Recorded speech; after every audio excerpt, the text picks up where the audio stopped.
David, welcome back to the show. Oh, thanks so much for having me. Yeah, it's a real pleasure to be talking to you again. And last time round, we spoke about the power of the expectation effect. This time round, I'm really excited to get into all things connection, socializing, network, and the power that that has. What led you to go down that route and start to write about a topic like that this time round? I mean, in some ways, I think it's a natural continuation of the expectation effect because it's all about our kind of flawed intuitions and how we're often needlessly pessimistic. But this time, it's all about our social relationships and how these kind of biases prevent us from just connecting from people. Like we have so many opportunities for connection around us that we just don't really exploit because we're kind of too pessimistic for various reasons. But yeah, the reason that I kind of chose this compared to other topics was also because there's just so much abundant work showing that our social relationships can be, as important for our health and well-being as exercise, diet, all of these other lifestyle factors that we know are crucial, and our social connections can also help to boost our creativity, they increase our financial stability. Every area of life that you can think of, your social life is having a big impact. And so it really seemed important to me to explore the ways that we could use this to our advantage. And, when lots of us struggle to kind of maybe create the social network that we crave, it's just looking at these kind of psychological techniques that we can use to overcome those barriers. Absolutely. And I think it's yet another empowering message that yes, it might not be perfect at the moment. Yes, you may be having challenges. It may not quite look as you want it to. But guess what? There's a lot within your locus of control that you can change, whether that's your approach, whether that's your own internal dialogue, and then how you go on to act off the back of that. And I think that was the beauty with the expectation effect. And of course, it's the beauty this time around because it unlocks even more once again. Right, yeah, that's exactly it. Like a lot of the time I think we fall into this trap of kind of learned helplessness. Like we just assume that stuff is like beyond our control. But actually, it's a question of mindset often. Like clearly there are going to be external factors as well, but what we don't realize just how much is within our control. And, how, so with relationships, like how often you meet people that you really have the potential to form quite a close relationship, whether it's with colleagues, friends, family members, total strangers. But we're just not going about it in quite the right way. And actually, very small changes to our behavior can be really powerful. Yeah, so those small changes are what excite me as well because I think sometimes you hear information through books or podcasts and it can seem like you have to rip everything up and start again. But I think the beauty of many of the authors that I've spoken to, like yourself, Will Storr, whoever else, they're looking to make incremental changes that over time lead to a fundamentally different life and a much happier, more actualized one, which I think is the aim of so many people that listen to a podcast like this one is just to how can I just make these small improvements and just get the get the low hanging fruit and eventually end up in a better position. Right. I mean, it's like a process of optimization, but like you say, they're often low hanging fruit. And, it's not like we have to kind of act in a way that's inauthentic, or it's not like we have to overhaul everything about us. And, so to take the example with social connections, like introverts and extroverts can benefit equally from kind of applying these strategies. Like the research shows that really well. And introverts can be a little bit more outgoing and sociable, and they'll enjoy it a lot more than they would expect. Even extroverts can sometimes just actually take more opportunity to um, be kind of more sociable themselves, but also they can learn from introverts some of the tricks that make introverts better listeners, for example. Yeah, exactly that. I really, really like that, David. And I think one of the key terms that I want to define with you before we charge on is a sense of connection, because that's fundamentally what a lot of this work in this book is about. Yeah, exactly. So I guess, like, we all kind of know connection when we feel it, but it can be difficult to define kind of scientifically. But what really seems to be fundamental is a sense of shared reality. And so that is just the perception that someone has the same worldview to you, that they have the same thoughts and feelings, that their brain is working in the same way. It's like when you click with someone, it's as if you have like a combined stream of consciousness, like your minds have merged. So, signs of this that we all recognize, I think, would be when you start finishing each other's sentences, or you start saying the same thing at the same time. You laugh at the same joke, you kind of get chills at the same piece of music. All of those experiences add up to this shared reality. And the more of them you have with someone, the closer you feel to them. I think that's the perfect definition to help people picture what it looks like. Because as you say, many of us know what connection feels like, but to define it, it seems scientific, but it's vital that we get our terms correct before we go charging off to explain how important it is. And you have hinted in this podcast so far already about the importance of social connection. But how important is it for us to be social in order to be healthy? Yeah, so it's incredibly important. And this was something that emerged, in the early 1970s from this longitudinal study in California that had, they were just looking at the kind of habits people had that would lead to a longer life and a lower risk of death from all causes. And first of all, they kind of discovered all of these things that we now just accept as fact, like eating healthily, having a balanced diet, having good sleep, doing exercise, not smoking, drinking in moderation or not at all, all of these things that you'd find it very difficult to argue with them. And then they found like this kind of, so there were 7 factors, and then they found this 8th factor, which was social connection. So put simply, the number of people's connections and the kind of quality of those connections, whether you felt super close to someone or, whether they were a weak tie, both of those factors seem to influence people's health and longevity. That finding, by itself, probably wouldn't have got a huge amount of attention, but there have now been just hundreds of studies that replicate the finding and show it in all kinds of areas of health. So not just overall longevity, but the risk of things like cardiovascular disease, diabetes, Alzheimer's, whether you have a stroke, all of these depend on social connection. And when you compare them to those other factors, like the size of that effect, it's equal or greater to all of those other factors. So the one that comes close is like whether you smoke more than 15 cigarettes a day.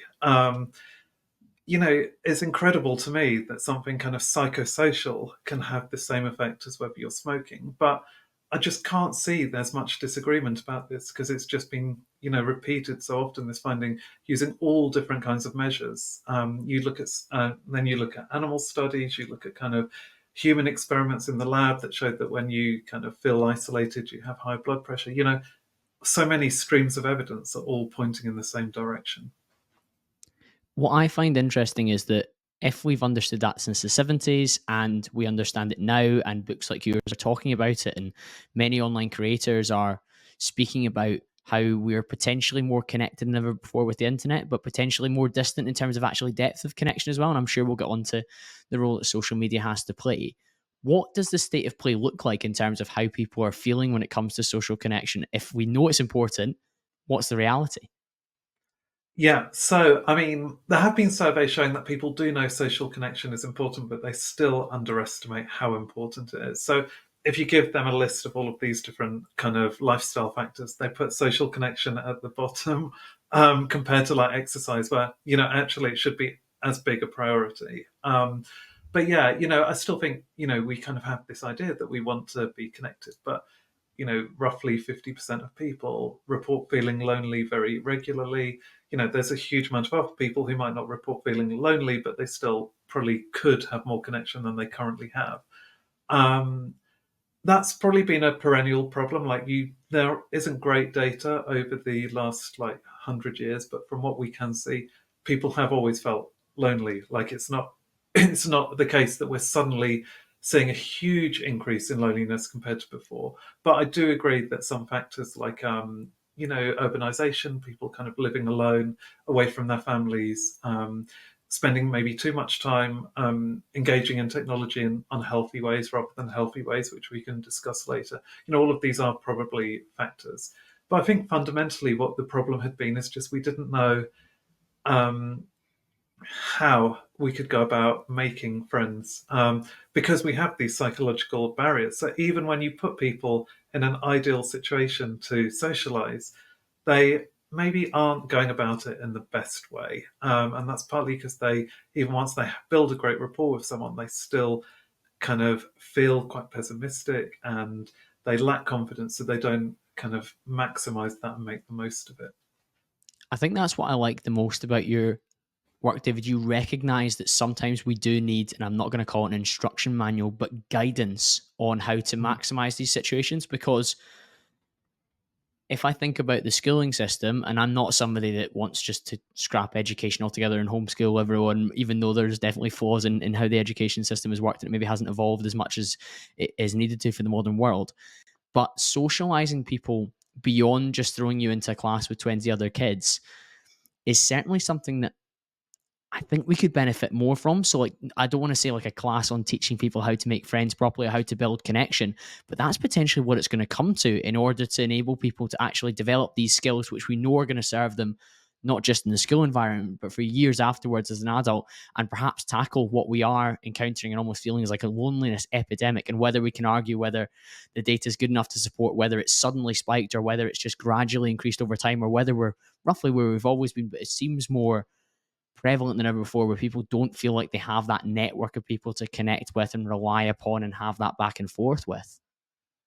Right, exactly. I mean, given that we know that social connection is as important as a good diet or exercise, like we should be educated about that in the same way that we're given like PE lessons or taught about nutrition at school. And I think like you could assume that most people are learning this naturally, but the data suggests they're not. Like we probably have enough kind of social connection to get by. Like I think the number of people having chronic loneliness is still the minority, but I don't think we are equipped with the skills that would make us all a lot happier and healthier. And that was kind of the purpose of my book, was saying like we now have the scientific knowledge to teach people how to do this.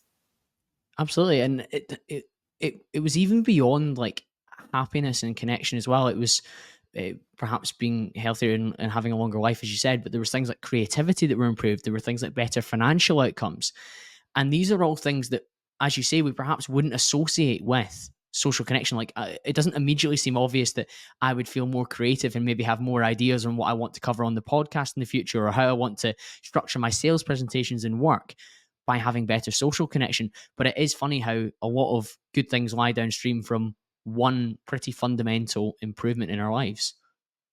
Yeah, totally. I mean, when it comes to creativity, I think we often have the opposite idea that you have these kind of like lone geniuses, and actually, we almost devalue some creativity if we believe that it came from a group compared to the individual. So, you look at like Shakespeare's plays, and I feel like some, when there's a suggestion that some might have been co-written with other people, like in my English lessons at school, we just kind of missed the scenes that might have come from another writer and not Shakespeare himself, which is quite absurd, really. Like the work of art, I think, should be judged by itself, not with this kind of snobbery about whether it was the work of one genius or two. The collaboration And effect. yeah, exactly. And yeah, so the research shows actually, even people like Isaac Newton, who was like a really difficult guy to get along with, like, quite, he was very introverted, very, prickly, like easy to kind of anger. But he actually had a huge social network of colleagues, people he shared ideas with. And it really seems like it was, that network that helped him to achieve greatness. We need others to kind of introduce us to new concepts that we can then build on. We need other people to give us feedback, to point out the flaws in our arguments. To kind of encourage us when we're feeling down, to spread our ideas when we have created something. We can't underestimate that. One of the terms you use in the book that I absolutely love, and it's put a phrase to something that I've been a big fan of, and there's cliched phrases like your network is your net worth. And I've kind of rallied recently in months in the podcast to say a lot of cliches that we hear are used for a reason because there's actual merit to them, and we just repeat them over and over again, and guess what, they are semi-true. So I certainly believe that there is huge value in your network, but you use a term which links to finance, and that's social capital. How would you explain that to the listener? Yeah, so I think social capital is it's kind of all of these, like, I think, quite tangible benefits that we can get from our connections, not in a kind of exploitative way, but just the kind of the benefits that come with knowing lots of people. So it can be, financial in that, like, you're very likely to find a new job through your connections. It's just one of the most popular ways of getting employment. I think, most of us have had that kind of experience where, like, a friend of a friend even might just be able to suggest that you apply for a job. We've had, you can have, like, social support, like, not just when you're feeling unhappy, though that is really important for kind of helping you to get through difficulties and has a positive knock-on effect for your mental health. But also, like, if you're ill and you need someone to take you to the hospital, it's much easier to access healthcare if you have a supportive social network around you. And that could be another mechanism through which our social network can improve health. It's just that actually practically speaking, it's easier to get the treatment you need. Friends are also they'll point out, like, if they think you're ill and need to get treatment, like, we shouldn't underestimate that. Like, lonelier people are just less likely to recognize when maybe their health is suffering and that they need to go to the doctor. Sometimes we just need that encouragement. So I think social capital really just captures all of these different factors. And yeah, you can. It's like a material resource. It's social rather than being kind of held in our bank balance. Yeah, exactly that. But I think sometimes when you use fiscal terms, it brings it to life for people. I Mm, know yeah, a lot of the episodes I've done in the past have been quite health and fitness related. A lot of people have massively benefited from looking at their calorie intake as a balance that they can spend on particular foods across a week, across a day, whatever the time frames they're working on. And when you start to bring those things to life, you can start to see that, oh well, if I build up my network with people that can support me from this perspective or that perspective, then it's easier to play that game. And I know sometimes it seems like, oh, we're taking the natural flow of things out of this by talking about it in this sense. But I really believe when you have an issue in an area like this, it's quite important to look at it in these more slightly rational terms. yeah, definitely. I mean, like, I just think these metaphors, help us to recognize the true importance of what we're talking about. And you don't have to be kind of Machiavellian about this, because actually, I mean, there's research showing that providing support to other people is actually very good for our own mental and physical health. So this isn't just about exploiting the people around you. It's very much about being embedded in that network and giving as much as you take. And when you do that, everyone benefits. One of the terms that was very new to me was frenemies of all terms. Mhm. What did you mean when you were discussing that, David? Yeah. So uh, basically, like, I think we kind of all recognize the kind of supportive people in our social networks. So uh, the kind of friends you just would always go to because they're going to provide you with the support that you need. Um, and then we'll have, like, people who we just don't like at all, but sometimes they're still part of our network because we just can't, like, we just can't escape them. But then frenemies, or like ambivalent relationships, they kind of lie somewhere in between these two, and they're quite common. So it's like a friend who um, might, well, someone who might act like your best friend one day, and then they'll kind of lash out at you the next. Or it could be your boss, who's, like, normally very supportive of your work and encouraging, but then they kind of take your ideas without recognition, and that can be very hurtful. So they're kind of Jekyll and Hyde figures. You feel pretty uncertain when you're around them because you just can't predict, like, how they're going to react, and that's very stressful. And the research shows that just knowing that one of them is present in a room like next to where we are, and we know that we're going to have to interact with them, it can exacerbate the stresses that you're already facing. So if you're giving a presentation and a supportive friend is there, you have a lower stress response. If you know that a frenemy is going to be there, you actually feel even more anxious because you just don't know if they're actually going to say something that's going to make you feel so much worse and kind of sabotage your chances of succeeding.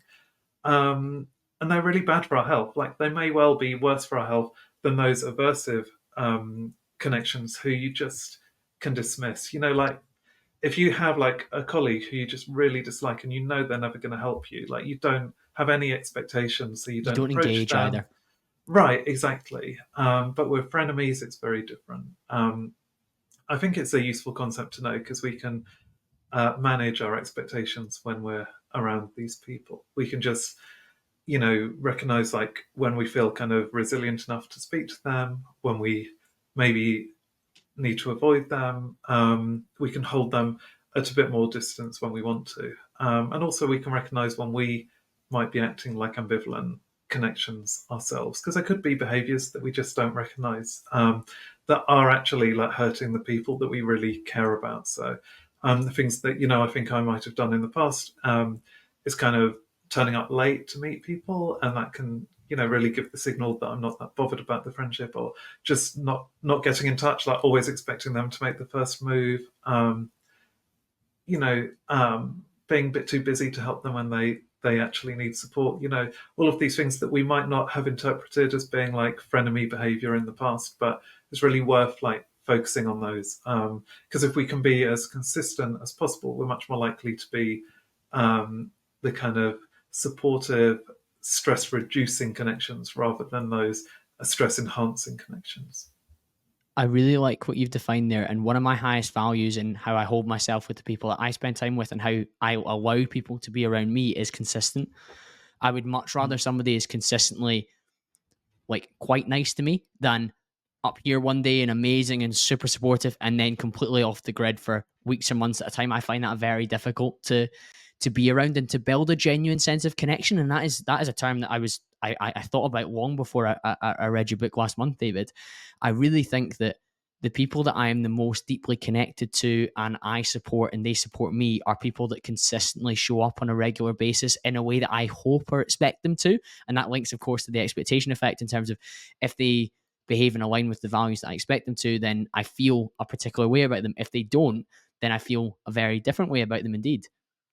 Right, yeah, there's a lot to be said for people who are quite predictable. And like you said, like even if they're quite nice rather than being like, super generous, I think that's better if they can like maintain that over, Level. years and years and years. Yeah, you know, rather than always having that element of surprise, which, over time is just very stressful and disappointing. Yeah, that consistency of treatment of others and recognizing how you're showing up can also help you to understand how others are showing up and vice versa. And I think that's very, very valuable. One of the first laws of connection that you speak about in your book is about creating a mutual understanding with the people that you meet. Mm. Do you think we do this well or poorly at the moment?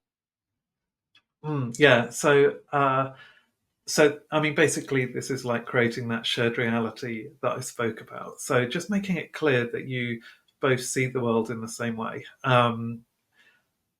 I feel like most of us are pretty good at doing this, actually. Like, we'll often find that we click with someone, but we probably miss some opportunities too. So, I think like we're just a bit too reserved. And so, we might like really, someone might say something to us that like we really agree with, or we really identify with. Like maybe they've opened up about some kind of vulnerability, and we've been through exactly the same experience, but we're worried about kind of sharing our experience, and that doesn't validate them in the way that it could do. It doesn't demonstrate explicitly the full kind of shared reality that we actually have together.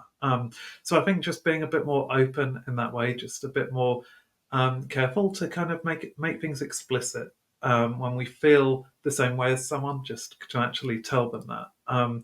This is related to a problem that we have, which is that we're kind of egocentric creatures. So we assume if we know what we're feeling, we assume that other people will know the same. Will know that and will understand. And we can't take that for granted. So actually, just speaking out loud and saying those words can be really powerful. being explicit in how you're feeling and what you believe to be the same as somebody else is a great way, as you say, for them to actually understand. Because while you might think it's immediately obvious that you're agreeing with them by nodding or whatever other cues you're using, it's not as explicit as saying, oh, I really feel the same about that. In fact, I've got a similar experience around X, Y, or Z. And then you start to be able to build that connection together. Really interesting point, though. I spoke to a lady called Celeste Headley a couple of years ago in the podcast, and she has a famous TED Talk, 10 Better Ways to Improve Conversations. And she was saying that to have a good conversation, and this is not necessarily to build connection, when somebody's maybe telling you about a challenging period in their life, don't always try and share your challenging period, because sometimes they just want to, and we'll talk about venting in a minute. Sometimes they just want to get it off their chest, and the most important thing you can do is provide space to have a better conversation. But further down the line from that, in order to build a connection, is they must feel seen and heard. But then after that, they must feel related to. And I think that's what you're speaking about here, where we can build a connection to somebody that can relate to our shared experiences. And of course, that term shared reality. Yeah, exactly. So I think we have to be judicious, and I think it's not going to help your um, the feeling of connection very much if someone is like spilling their heart out to you, and you just shift the conversation around to like your problems. So I think like sharing our experiences with someone to kind of show that we understand where they're coming from can be useful, but we still have to make sure that they are the focus of the conversation in that instance, and we just have to be careful that actually we really do have a similar relatable experience. Like you can't. I know that some people, it might be that someone's just like lost a member of their family, and then if you start talking about like your pet dying, like it might feel like the same to you, but it probably isn't going to feel like the same to them. So you have to be careful not to make those assumptions. Often I think also just kind of asking the right questions to kind of check that you really understand what they're talking about. That's another way we can enhance social connection through this shared reality. Because if you are kind of plowing on in the conversation and you've got the totally wrong end of the stick for what they're talking about, that's going to shatter any shared reality that you had created. So yeah, just being a bit humble and always like rather than kind of just guessing, just actually asking people what they really mean by what they've said can be another good way that we can enhance our connection. The follow-up question to probe on what somebody means is one of the most important skills when it comes to podcasting. But my goodness, it's so vital in real life as well, because real life, that sounds funny, doesn't it? It's so vital in offline conversations, because you just allow somebody to elaborate. And guess what? The next thing they say might be the thing that bonds the two of you. It might be the thing that helps you understand them more. It might be the thing that allows you to relate harder to them. And I think there's a lot of gold in, as you say, listening, ask the follow-up question, listen again, and then decide how on earth you want to move forward from there as well. But one of the things that I wrote down was how bad we are with our first impressions. What on earth is going on when it comes to first impressions, David? Yeah, I mean, I think this is good news actually. So, I mean, I found it like incredibly kind of heartening, but yeah, we're not very good at understanding like the impression that we've made, and often it's much better than we think. So, in all kinds of situations, scientists kind of got strangers to talk to each other, and at the end of the conversation, they gave them each party a questionnaire to see kind of what did you think of the other person? Like, did you like them? Would you want to continue the conversation after the experiment is over? Would you like to be friends with this person? And what they found was that each person, was pretty likely to have kind of bonded with the other. Um, but they underestimated how much the other person liked them. So each person liked the other person. Each person assumed they liked the other person more than the other person liked them. It's this kind of asymmetry in their responses. But if you put that another way, essentially, most people were just underestimating how appealing they had been, like how good their first impression had been. They were just overly pessimistic. And the research showed, they then looked at like students at university who were like living together in flats or houses. And they found that, obviously it's called the liking gap. Like, so they found that there was the liking gap in the first few days that they were living together, but it actually lasted for months afterwards until they finally kind of calibrated their perceptions so that they kind of knew the other person liked them as much as they liked the other person. So it lasts for ages. And I think it can be a real barrier for connection. So those housemates were living together; they couldn't escape each other. So ultimately, they had enough meetings that they got to realise like how much they were liked. But often we just meet strangers, at a party, at a work event. We feel there was a great rapport, but then we start having these kind of doubts. We play over like all of those faux pas we might have made. We think we were too clumsy. Maybe we were a bit boring.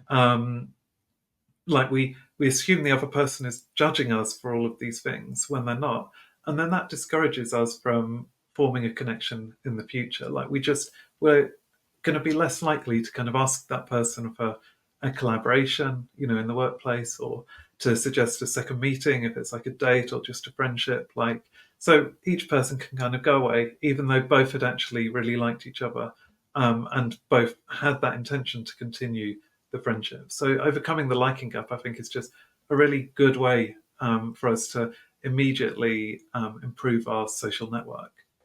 It's like erring on the side of assuming attraction, and I don't mean that in terms of physical Mm. attraction, but in terms of attraction, in terms of interest in speaking to each other another time. And one of the things that I found about the liking gap that was so interesting is how much it prevents the follow up. And Mm. just let's have a second meeting, let's get together again, let's do something of a shared interest together, and you give yourself the opportunity for it to develop.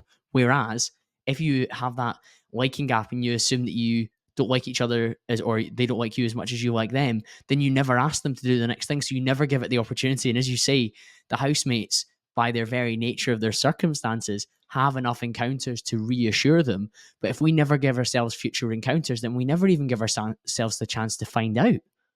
Right. And so I think that's why like making friends at school or university is often like relatively easy, but then we become adults. We're settled in our job, like we've made a few connections, but then it's pretty tough actually to make more friendships. Partly because of this liking gap, because we're not put in those situations where you are thrown together with people again and again and again. So you can build up that confidence that the other person really likes you and they're not just being polite. One of the things that I think when you mention politeness is the art of conversation and how well we converse with each other. You have a chapter and a law all around that. What do you think we can improve about our conversation skills?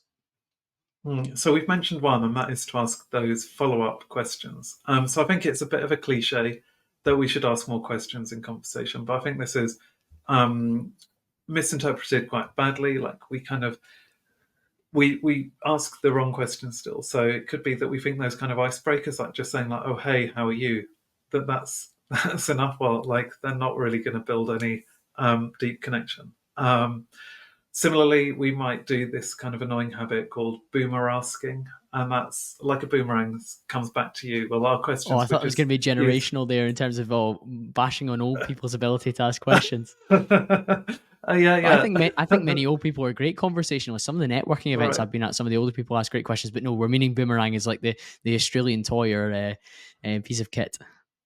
Yeah, exactly. Yeah, it's exactly like a boomerang. So you will just be like, I'm sure we've all experienced people who've done this. We might have even done it ourselves, but you're like, oh, how's work going? Anyway, I got promotion. And it's like, you only asked the question. It's so obvious you weren't really curious about their answer. It's a loaded Like, question. yeah, right. You just wanted to have the opportunity to talk about yourself.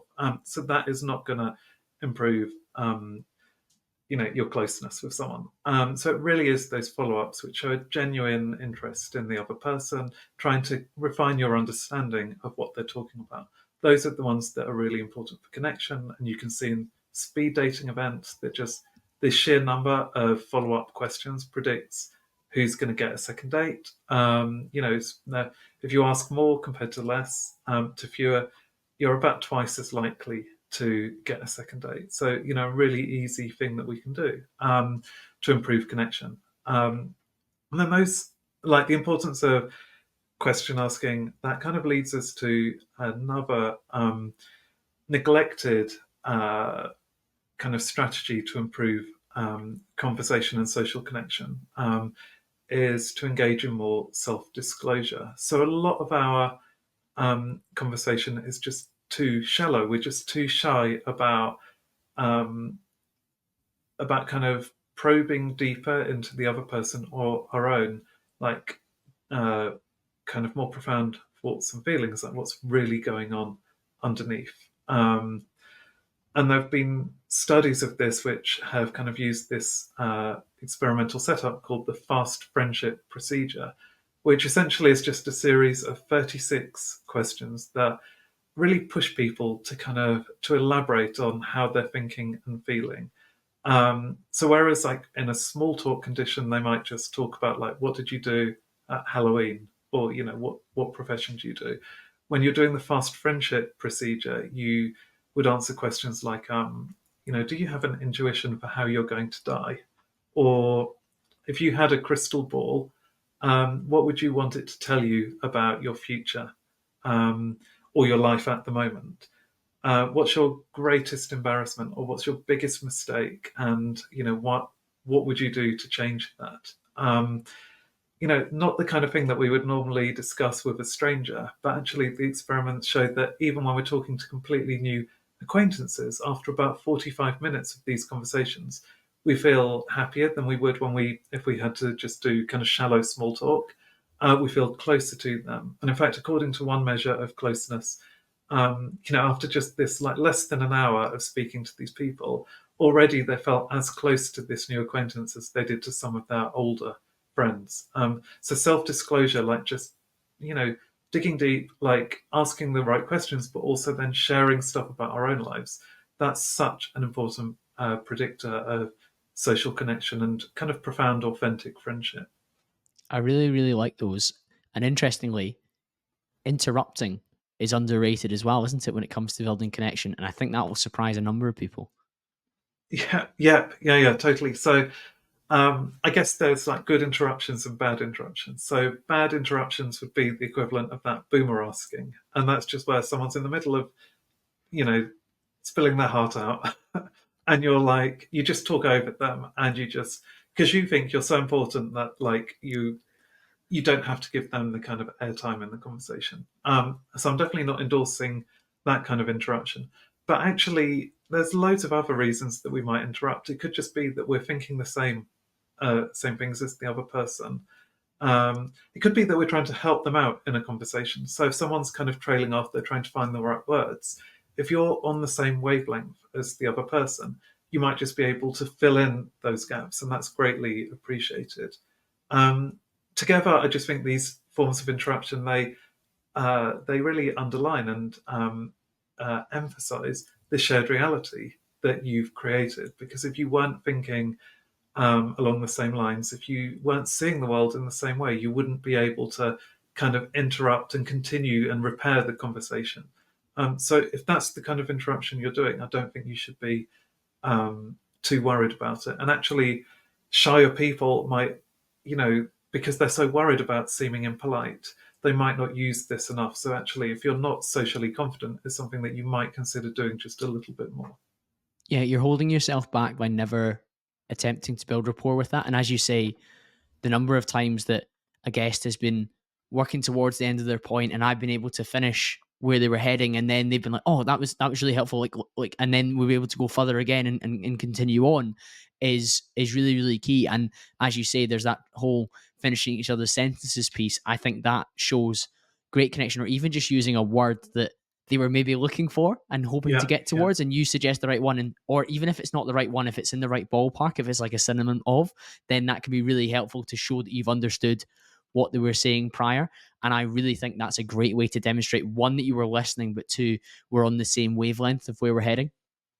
Yeah, totally. And so, like, the research on shared reality shows that, like, when people have a bond, their brains are kind of coupled. They say, and it's because you can look at the kind of particular activity and the way that plays out in different areas of the brain, um, and that can predict how close the friendship is. Like, the more similar the brain activity when people are kind of observing the same events, the closer the friendship. And so I think actually, we can't all kind of lie in brain scanners to kind of measure like how coupled our brains are.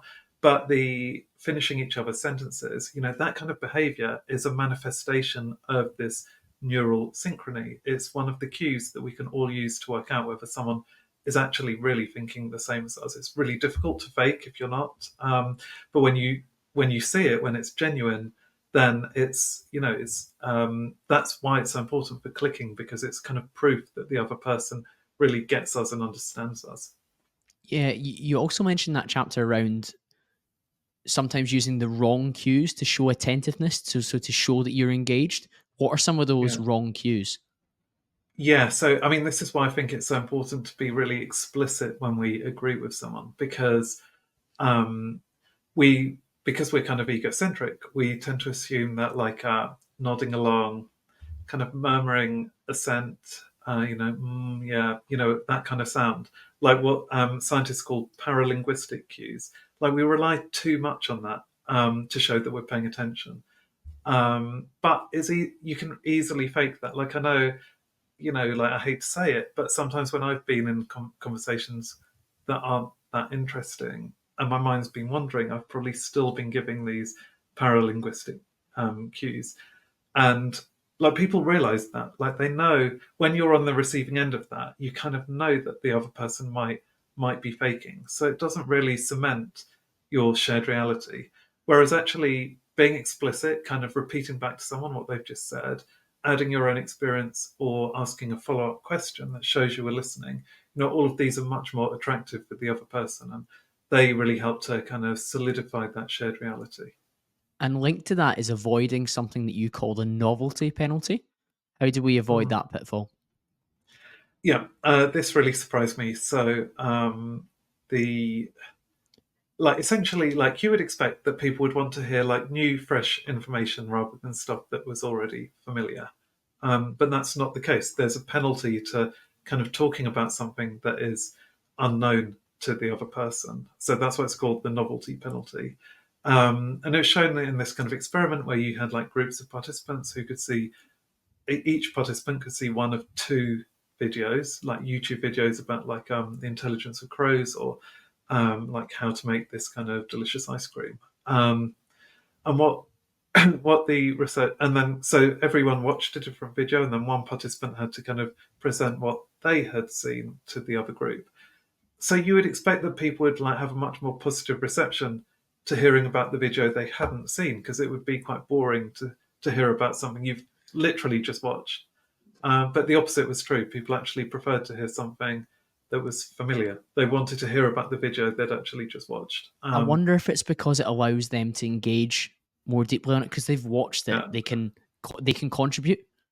yeah, that's exactly it. And partly it's because, like, when we are recounting events, we leave too many gaps in what we're telling. Like, we don't give the complete narrative. We maybe don't explain like why the video was so interesting. You know, how this kind of the protagonist was inspired, kind of what the kind of emotional impact that it had on us. And when you leave out all of those gaps, people are left with a really incomplete picture, and it just feels less satisfying. So one way to overcome the novelty gap seems to be to just provide more information, which I think is counterintuitive, because if you get the sense of boring people, like the last thing you want to do is to kind of extend the story that you're telling. But actually, maybe it's not taking more time, but maybe it is just focusing on the making sure you're really telling like the salient points, like the things that really mattered to you. Just improving your storytelling a bit can avoid the novelty penalty. And there's some practice that comes with storytelling. And when you tell similar stories numerous times, you will start to realize what resonates with Mm. people when you tell it as well. And if you really know your audience, you can filter and chop and change that as well. And I'm not saying that you need to practice your storytelling in front of the mirror with your spouse or with your whoever you live with, but there is an element of polishing these stories over time to realize how much and how little you should maybe disclose to somebody when you're going through these things. And I think there's a lot to be said for refining how we communicate over time, albeit I'm not saying it's a prescriptive science, but as you're quite clearly explaining throughout your book and throughout this discussion, there's many things that we can do better. And if we can just make those changes, guess what? We'll actually find the opportunity to make better friendships and better connections. Yeah, that's exactly it. I mean, like, it's also just trying to put ourselves in the other person's kind of shoes, kind of wondering like what will really appeal to them. Like you might know that your friend is like, a real foodie, so then it makes much more sense if you're talking about like a holiday to kind of focus on the things that they will already have some knowledge of that they're going to appreciate. But yeah, it's just like you said, like we can refine our stories over time, and I think in a professional context, that's why it's important to rehearse presentations, because sometimes even like I found, like even when you're going through like the first rehearsal of like a talk, you kind of know as you're saying it that you've missed out some important detail. But if you can get feedback from people that you know and like and trust, they're going to help highlight those holes, so that when you actually give it in the situation that really matters, you build that connection much more easily. Absolutely. One of the other laws that I'm really keen to talk about is how important it is to offer up sincere praise and to Mm. show your appreciation through that. And I think that does link a little bit to what we're talking about in terms of self disclosure, because it is self disclosure to be open about what you're enjoying or what you respect about what somebody is doing or what they're up to or what they're saying as well. What's going on when it comes to praise? Yeah, so I mean, in general, we just don't praise other people enough because we kind of underestimate how much they actually care to hear kind of our appreciation, or we kind of assume they already know it. But yeah, the specific words we say are super important. So I think like if like if you're grateful for someone's actions, like just expressing that, just saying thank you is better than nothing. But what is really important is to kind of dig a bit deeper and to again to make sure that the focus isn't on you, but it's on them. So, like, if you're thanking someone for help, you can just say, like, oh, that saved me a lot of time. Well, fine, like, you're appreciating their effort.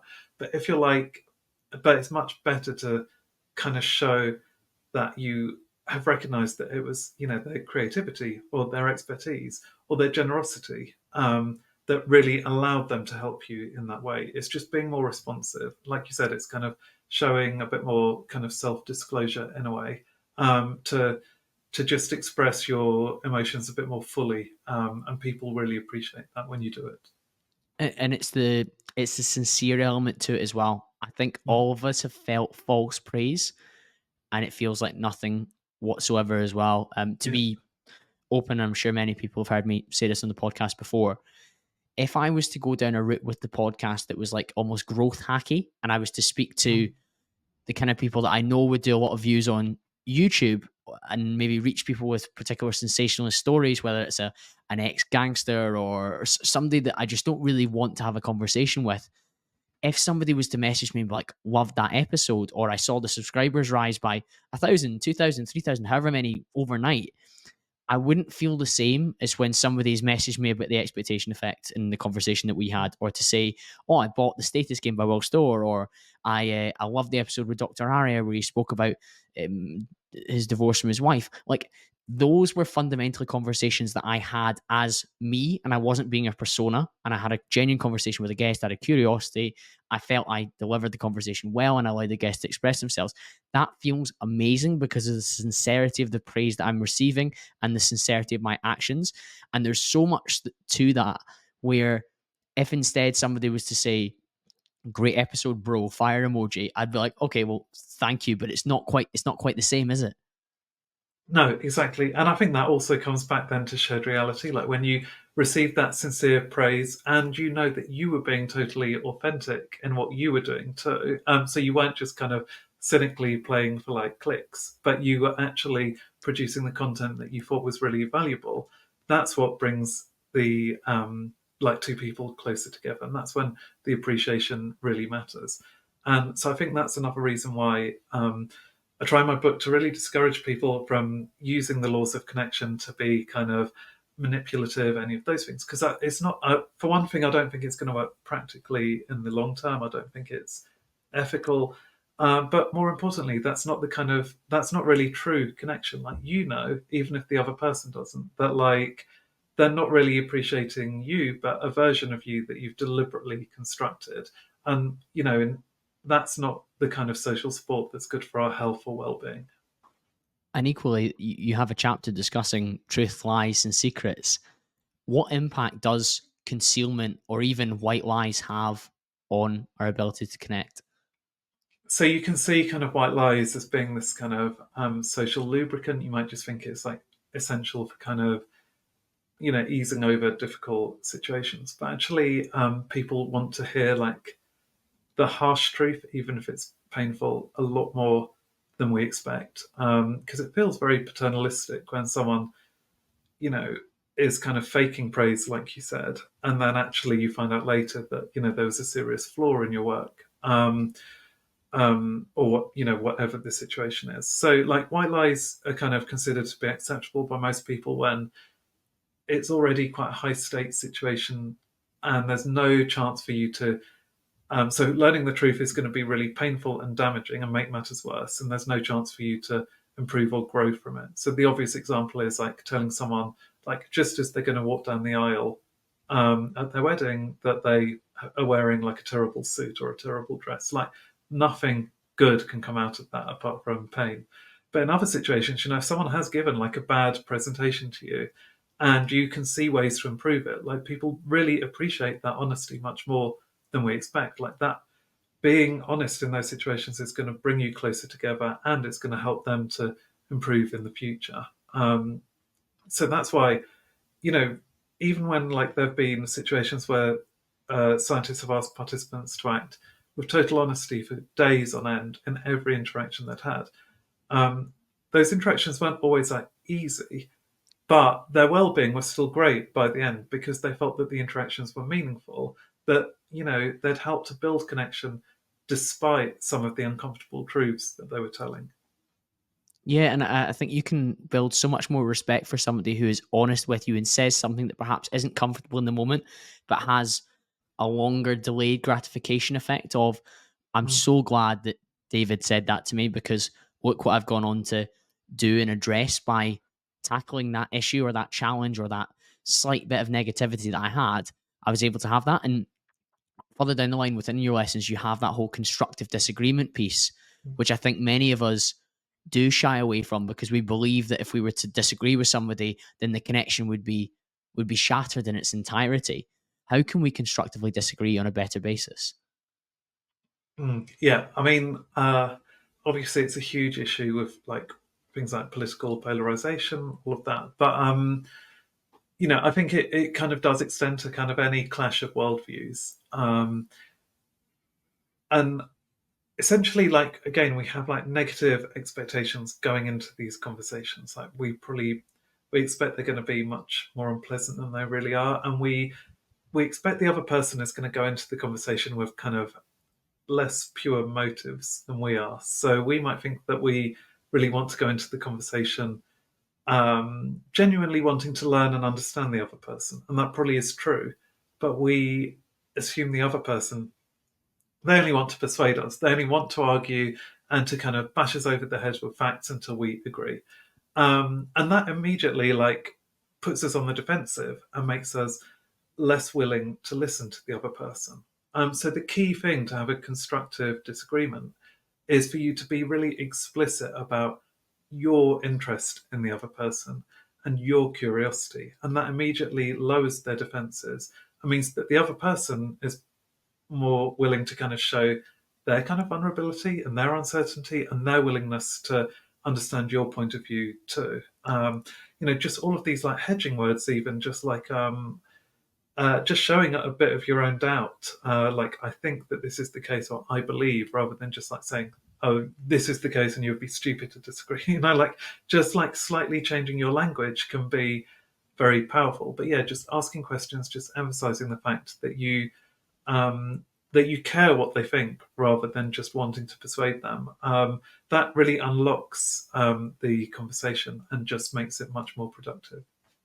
I think when I consider things like the shared reality piece, I think it makes sense why it's quote unquote easier to have people who have similar worldviews, similar perspectives. Mhm. If that does mean political, of course, that's up for debate. Yeah.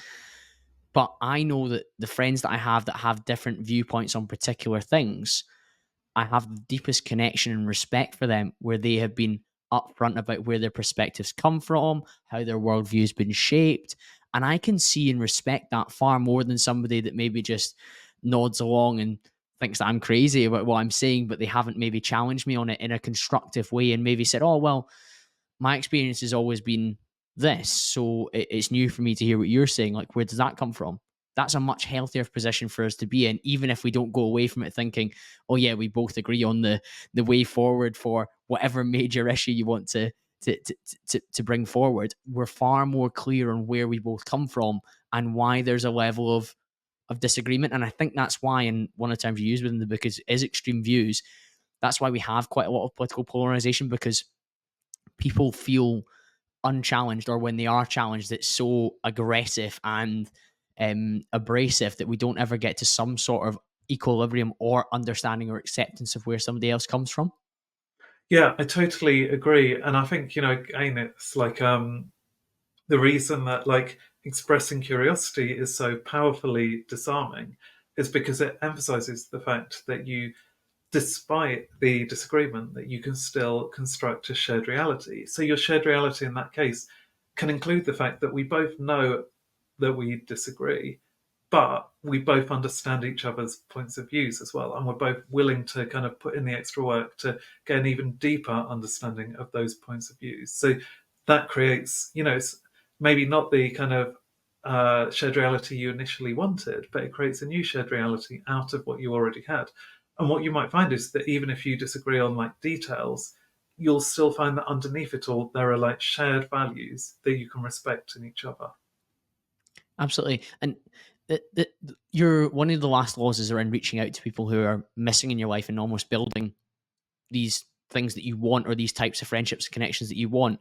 And it's really interesting. When I was reading that, I had a clip go semi-viral on TikTok, and it's one of my good friends. He's a 22-year-old. He's just moved out to Dubai. He's doing incredible revenue as a drop shipper, and he, just by nature of being somebody that's doing really well financially, can sometimes attract the dislike of people on a platform like TikTok, where they're showing it and they feel a bit triggered, because he said there's power in the proximity.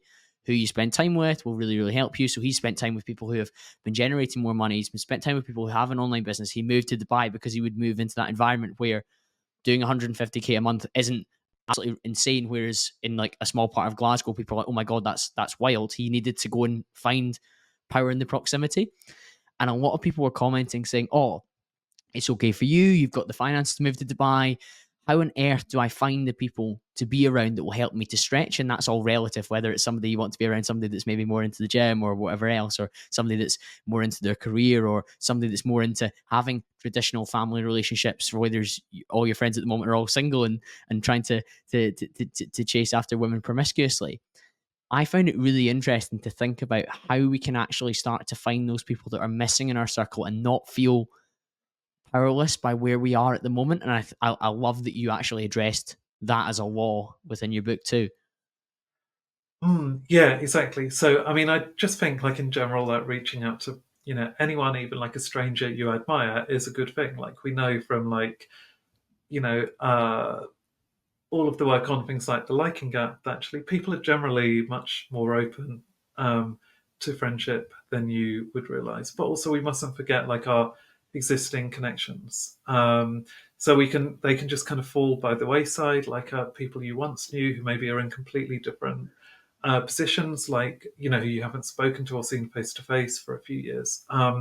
We feel very shy about kind of rekindling old relationships because we kind of think they've moved on to such an extent they almost feel like a stranger. But the research shows that people are just much more receptive than we expect. Like they feel a lot more pleasure from hearing from us than we predict. We get a lot more out of it than we predict. And like it doesn't mean that your friendship is going to go back to like exactly how it was when you were at school or university, but it doesn't mean that the connection is lost either. And so that's it's one of my favorite laws. The final like 13th law of connection is just like because it's something that we can all do straight away. Like if there's someone that you've been thinking about from your past, just reach out to them, just send a message. Like one of the biggest regrets that people report, over the whole of their lives is losing friendships. And actually, it's so easily corrected. Like the worst that you can get is just that someone isn't going to reply. But, the statistics show, chances are they will reply and that they'll kind of be very positive about, catching up on all the time that you've lost. Yeah, exactly that. And I think that's really empowering, where You may be looking at your existing circle and wondering, how do I add right people to it? So people who've been in there before, or people who were Yeah. maybe on the outskirts of that, maybe they were a friend of me, or maybe they were an acquaintance, and maybe reaching back out and building something deeper. And I guess from like, one of the things that I always think about is like new connections. You can quite quickly find new people who fit some of the, I don't want to say desires, but some of the values and the worldviews that you've got. You can start to find those people and build out that level of connection with them with all this new toolkit that we've armed you with, and start to build your network in a way that maybe you are feeling lonely at the moment. There's maybe old people, old acquaintances that you can rekindle, but equally, if you take this new approach to new circles, you'll quite quickly start to expand on a deeper level. And you were saying there, somebody asking some of those 36 questions in the fast friends procedure feels more deeply connected to somebody than people they've maybe known for years. That can Mm. happen really quickly with people who will become far more close to you. And I know, for example, that people that I've met since I've been creating online since 2018 make up the vast majority of my friend group. And that's just by nature of connecting with them on a deeper level than I did with some of the people I went to school or university with, who there's genuinely a handful of them left in my life on a regular basis. Yeah, totally. Like I had the same thing. Like I was uh, kind of doing this kind of short film shoot in Sardinia, and like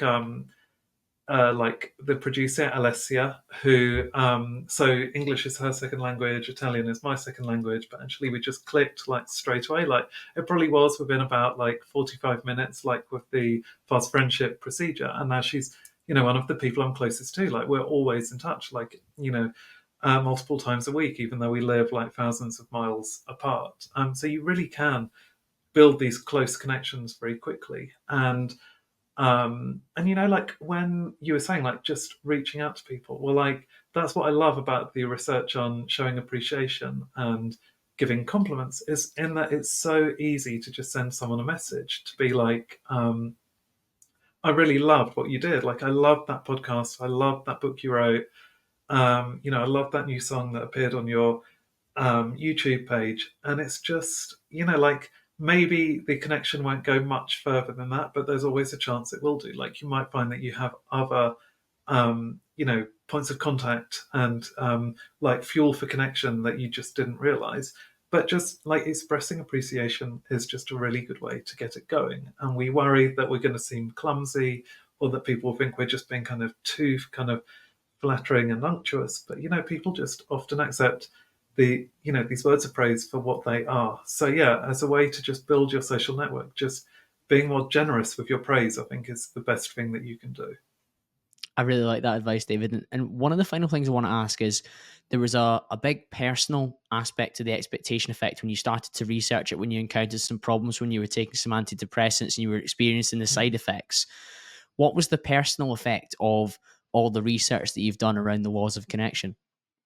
Yeah. So it was another inspiration for writing the book. Actually, was that I had been, like super shy as a teenager, to the point where like even like seems so absurd now, but like even just like going into a shop and just like paying for like a CD or whatever, like really like made me feel like super anxious. And I kind of got over that quite a bit at university. Then in journalism, like I kind of felt I just got used to speaking to like strangers, day after day after day. And like I think in those circumstances when there was like the suitable context to kind of, I had an excuse to have those conversations. Like I soon really started to enjoy it. But I'd always kind of carried that kind of knowledge of my shyness around. And then like actually learning about concepts like the liking gap is just been like hugely liberating. Like to know that actually like those kind of doubts that I had are kind of a universal experience,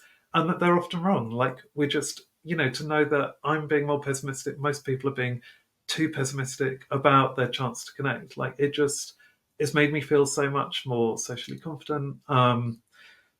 Just like yeah, it's made me braver in broaching social situations and really like reaching for that social network that we all crave. I think as a rational being, when you get shown data and information that encourage you to do the thing, you then do the thing and you get Right. exposure therapy, and you're like, oh, it actually went quite well, or it didn't go Yeah. perfectly, but I've learned from that, and next time it will go better. It creates momentum. Yeah. And so many times we do just need to break that first barrier, as you say, just be that little bit braver to reach out, to have the conversation, to ask the more interesting question, to show you're attentive, to self disclose. And once those things happen, things quite quickly become, instead of learned helplessness, learned practices that you embark on a regular Mm. basis. In the same way you said you spoke to the producer out in Sardinia, and you're like, oh well, we became pretty close pretty quickly because I just put into practice the skills that I've been learning over the last year or so when I'm researching this book or when I'm understanding this more. And guess what? I'm now giving myself more opportunities to build these deeper connections on a more regular basis. Yeah, it's totally that. And so I think like like in the past, like you could have like I would have had like, acquaintances who would be like, oh, just be a bit more confident, just speak a bit more, like that is totally different from reading papers on like the liking gap and recognizing that there's really good solid data to show this, and a good, knowing the kind of scientific explanation for that, the psychological explanation for it, just it gave me that confidence in a way that, yeah, just hearing kind of platitudes hadn't.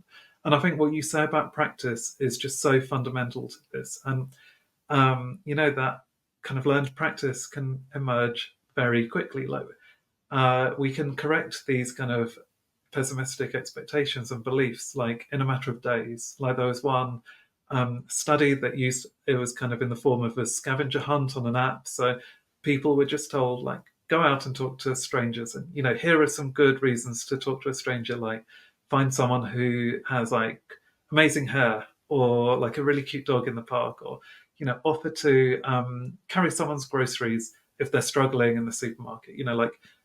That's really important to have like a concrete plan, like a good, you notice a situation where you can practice what you want to do and then you go ahead and do it. And they found that just doing that over a matter of a week meant that these people were already feeling a lot more confident about doing those interactions. Like they no longer feared rejection, and they just expected and found it to be a much more enjoyable experience than they'd ever imagined. Another really empowering, enjoyable conversation, David. Let's wrap up there. Where should people head towards? By the time we release this, the book will be available, won't it? Yes, it will. So, you can get it from Amazon, Waterstones, if you're in the US, like Barnes and Noble, like just wherever you would buy your normal books. But, if you do want to have some kind of pre-order links, like I kind of link to some kind of indies you might choose, you could go to my website, www.davidrobson.me. Fantastic, David. That'll be linked in the show notes. I'll pop your LinkedIn and your Twitter in there as well, in case anyone wants to send you a message off the back of this as well. Thank you for coming on the show again, David, and thank you to you, the listener. I'll be back to speak to you all again very, very soon.